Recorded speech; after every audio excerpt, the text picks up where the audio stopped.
It all began on a cold evening when my wife walked out of the bedroom, already dressed in clothes that looked too glamorous for the late hour. I asked her where she was going, and instead of giving me a straight answer, she snapped, "Where I go is none of your business." Her tone was sharp, dismissive, and it struck me harder than I expected.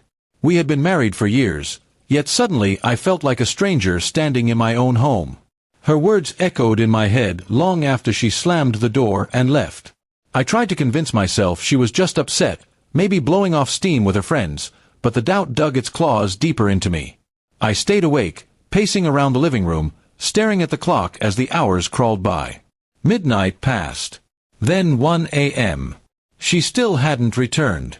At 3 a.m., the shrill sound of my phone shattered the silence. My hands trembled as I picked it up. On the other end was a man's voice, panicked and hurried, telling me to come quickly. My wife had been drinking, and something had happened.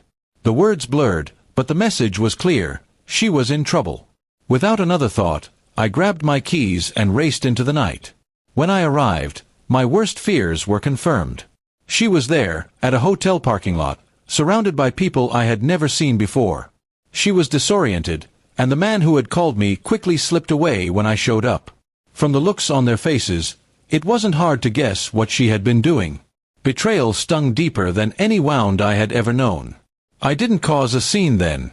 Instead, I quietly helped her into the car, drove her home, and laid her in bed.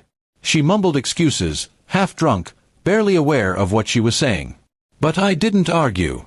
I didn't yell. Because in that moment, I decided her betrayal would not go unpunished. I would give her the revenge she would never see coming. The next morning, she acted as if nothing had happened. She brushed her hair in front of the mirror, sipping coffee like a normal day. When I asked about the night before, she brushed me off again with the same cold arrogance. "It's none of your business." That was the final confirmation I needed. Over the next few weeks, I played the role of the loyal husband. I smiled, went to work, and acted as though nothing was wrong. But behind the scenes, I gathered every piece of evidence I could. Phone records, text messages, photographs. Her carelessness worked in my favor. Every lie she told stacked higher until the truth was undeniable. I also met with a lawyer. Quietly, carefully, I prepared the divorce papers. I made sure everything would be in my favor. The house, the savings, even her car that was technically under my name. I was patient because I wanted my revenge to be final and absolute. One Friday night, she announced she was going out again. I nodded, smiled, and wished her fun. After she left, I went into action. By the time she returned home, stumbling in heels and smelling of perfume that wasn't hers, I was sitting at the dining table with a folder of papers neatly laid out. She froze when she saw me. I slid the folder across the table. "It's your business now," I said flatly. Her face drained of color as she realized what was inside, every detail of her affairs, every plan I had made, and the divorce papers waiting for her signature. She tried to cry, to beg, to twist her way out of it, but I didn't flinch.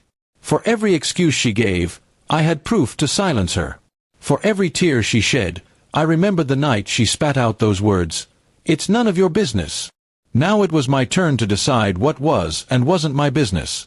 The following weeks were chaos for her. She lost the house, most of her savings, and the image she tried so hard to maintain. The people she thought would stand by her disappeared when the truth surfaced.